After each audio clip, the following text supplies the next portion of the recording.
నాదుని యందు ప్రేమైన సహోదరి సహోదరులారా, గుడ్ ఫ్రైడే వాక్య పరిచర్యకు మిమ్మల్ని అందరినీ ప్రేమతో ఆహ్వానిస్తూ ఉన్నాను. మనము గుడ్ ఫ్రైడే, మంచి శుక్రవారము అని ఎందుకు పిలుస్తూ ఉన్నాము? మంచి శుక్రవారము అని కానీ ఏదైనా గుడ్ అని మనము ఏదైనా పిలిచినప్పుడు అది ఏమిటి? ఏదైనా మంచి కార్యం జరిగినప్పుడు అది మంచిది అంటాము. ఏదైనా గొప్ప కార్యం జరిగినప్పుడు అది మంచిది, గుడ్ అని అంటూ ఉంటాం. అయితే ఈ గుడ్ ఫ్రైడే రోజు ఏం మంచి జరిగింది? క్రీస్తు ప్రభు సిలువలో మరణించి ఉన్నాడు. అది మంచి జరగడమా? మరణం అనేది మంచియా అని మనం ప్రశ్నించుకున్నట్లయితే, క్రీస్తు ప్రభు యొక్క మరణము ఏ విధంగా మంచిదైంది, ఎందుకని మనము ఈ గుడ్ ఫ్రైడే అని పిలుస్తూ ఉన్నాము అని మనము ధ్యానించుకుందాం. అయితే ఒకానొక కథోలిక చిత్రకారుడు, అనగా ఒక కథోలిక వ్యక్తి బొమ్మలు బాగా గీస్తూ ఉంటాడు.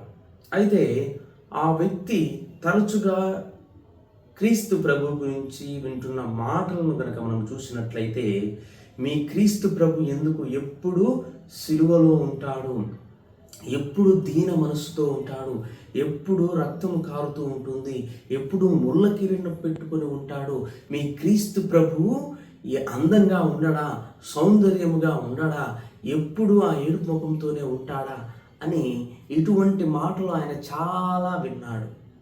చాలా వినేసరికి ఆయనకు విసుగొచ్చింది. నా క్రీస్తు ప్రభు ఈ లోకంలో ఉన్నటువంటి ప్రతి ఒక్క వ్యక్తి కంటే ఎంతో సుందరమైన వ్యక్తి అని తాను నమ్మి తాను పరిశుద్ధ గ్రంథాన్ని చదవడం మొదలుపెట్టాడు. అలా పరిశుద్ధ గ్రంథాన్ని చదవడం మొదలుపెట్టినప్పుడు అక్కడ దర్శన గ్రంథములో 1వ అధ్యాయములో 14, 15, 16 వచనాలు కనుక మనం చూసినట్లయితే, ఆయన శిరోజములు ఉన్నవలే ఉండెను, మంచు వలె తెల్లగా ఉండెను, ఆయన కన్నులు అగ్నిగోణం వలె మండుచుండెను, ఆయన పాదములు ఇత్తడి వలె ప్రకాశించుచుండెను, ఆయన కంఠధ్వని జలపాతము ఘోష వలె ఉండెను అని చెప్పి అక్కడ రాయబడి ఉండడాన్ని మనం అతడు చూసి ఉన్నాడు. అదే విధముగా మనం దర్శన గ్రంథము 4వ అధ్యాయము 2, 3 వచనాలు కూడా చదివినట్లయితే అక్కడ సింహాసనమైన ఆసీనుడై ఉన్నటువంటి ఒక వ్యక్తిని చూస్తూ ఉన్నాం. ఆయన సూర్యకాంతి మణి వలె, తేజోవంతమైన వెలుగు వలె, రత్నం వలె దేదీప్యమై ఉండెను. ఆయన చుట్టూ సింహాసనం ఆసీనుడై ఉండెను, ఆయన చుట్టూ ఒక చంద్రధనస్సు ఉండెను అని చెప్పి అక్కడ రాయబడి ఉన్నది. ఇతడు చిత్రకారుడు కాబట్టి దాన్ని క్రీస్తు ప్రభు ఇంత అందంగా ఉంటాడు అని ప్రజలందరికీ తెలియాలని చెప్పి అతడు పూనుకున్నాడు.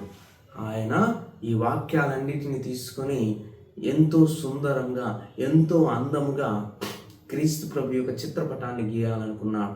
అయితే ఆయన 10వ అంతస్తు బిల్డింగ్ పైన ఉంటూ ఉన్నాడు. ఆ బిల్డింగ్లన్నిటి పైకి వెళ్ళి అక్కడ ఒక పెద్ద స్టాండ్ పెట్టి దానికి ఒక పెద్ద చిత్రపటాన్ని ఉంచి దాని మీద ఈ వాక్యానుసారముగా క్రీస్తు ప్రభు యొక్క కన్నులు, క్రీస్తు ప్రభు యొక్క ముఖము, క్రీస్తు ప్రభు యొక్క తేజస్సు, ఆయన వస్త్రములు ఏ విధంగా ఉంటున్నాయి అని చెప్పి దాని ప్రకారము ఆ ప్రభు యొక్క చిత్రపటాన్ని గీయడం మొదలుపెట్టాడు. ఇలా మొదలుపెట్టి కొన్ని రోజుల తర్వాత దాన్ని పూర్తి చేశాడు. పూర్తి చేసి అది పెద్ద చిత్రపటం కాబట్టి కొంచెం దూరం వెళ్ళి ఆ చిత్రాన్ని చూశాడు. చాలా చాలా చాలా బాగుంది. అయితే ఇంకొంచెం వెనక్కి వెళ్ళాడు. ఇంకా లాంగ్ సైట్లో ఆ బొమ్మ చాలా చక్కగా ఉంది, చాలా చక్కగా గీశాడు క్రీస్తు ప్రభు. ఎంతో సుందరమైన క్రీస్తు ప్రభుని అతడు గీసి ఉన్నాడు. అయితే ఈ 10వ అంతస్తు పైన పెట్టగోడ అనేది లేదు. ఆయన ఆ క్రీస్తు ప్రభు, తేజోవంతమైన సుందరమైన క్రీస్తు ప్రభువును చూస్తూ వెనక్కి వెళ్ళి చూస్తూ ఉన్నాడు. చాలా బాగుందని వెనక్కి వెళ్ళి చూస్తూ ఉన్నాడు. ఇంతలో వాళ్ళ ఆవిడ కాపీ తీసుకొని వచ్చింది. ఆయన ఇంకొక అడుగు వేస్తే ఆ పిట్టగోడ లేనందున ఆ 10వ అంతస్తు నుంచి కింద పడి చనిపోతాడు. అయితే ఇప్పుడు ఈ భార్య అతన్ని ఏ విధంగా రక్షించుకోవాలి. అప్పుడు అతడు ఆ భార్య ఏం చేసింది, వెంటనే ఏం మాట్లాడకుండా ఆ టీ కప్ వెంటనే పడేసి పక్కన ఎరుపు రంగు కలర్లో ఉన్నటువంటి నీళ్లను తీసుకుని వెంటనే ఆ ప్రభు ముఖం మీద కొట్టింది. ఆయన వెనక్కి వేయవలసిన అడుగు ముందుకు వేసి, పిచ్చిదానా, నువ్వు ఏం పని చేసావు, నువ్వు నేను ఎంతో కష్టపడి క్రీస్తు ప్రభు, ఎంతో సుందరమైనటువంటి క్రీస్తు ప్రభు యొక్క బొమ్మను గీస్తే నువ్వు అన్ని ఈ ఎర్ర నీళ్ళని దాని మీద పోసి నువ్వు నాశనం చేసావు నా పటాన్ని అని చెప్పి ఆ భార్యను ఆయన తిడుతున్నాడు. అప్పుడు ఆ భార్య చెప్తూ ఉంది, ఏమండి, నేను గనక ఈ ఎర్రని నీళ్లను ఆ చిత్రపటం మీద పోయకపోతే మీరు రక్తము వచ్చి చనిపోయి ఉండేవారు, అక్కడ నుంచి గోతిలో పడిపోయి ఉండేవాళ్ళు, అక్కడ పడిన వెంటనే ఇంకా చనిపోవడమే, ఇంకా ఏది లేదు. క్రీస్తు ప్రభువు నిన్ను బతికించడానికి ఇదిగో ఈ ఎర్ర రంగు నీళ్లు ఆ చిత్రపటం మీద పోసాను. అంటే ఇది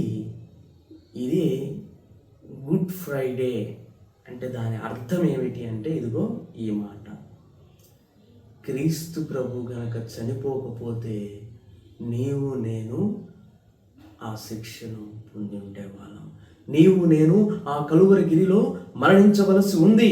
మనం చేసిన తప్పులకు, పాపములకు మనము మరణించాల్సి ఉంది. కానీ ప్రభువు మన కొరకు, మన స్థానములో ఆయన మరణించి ఉన్నాడు. అందుకనే దీన్ని గుడ్ ఫ్రైడేగా మనం పిలుస్తూ ఉన్నాము, మంచి శుక్రవారంగా మనం పిలుస్తూ ఉన్నాము. ప్రభువు మనలను రక్షించడం కొరకు, మనము చనిపోవలసినటువంటి ఆ ఘోరమైన మ్రానులో ప్రభువు మరణించి ఉన్నాడు. అందుకనే దీనిని శుభ శుక్రవారం అని పిలుస్తూ ఉన్నాము. ప్రియమైన సహోదరి సహోదరులారా,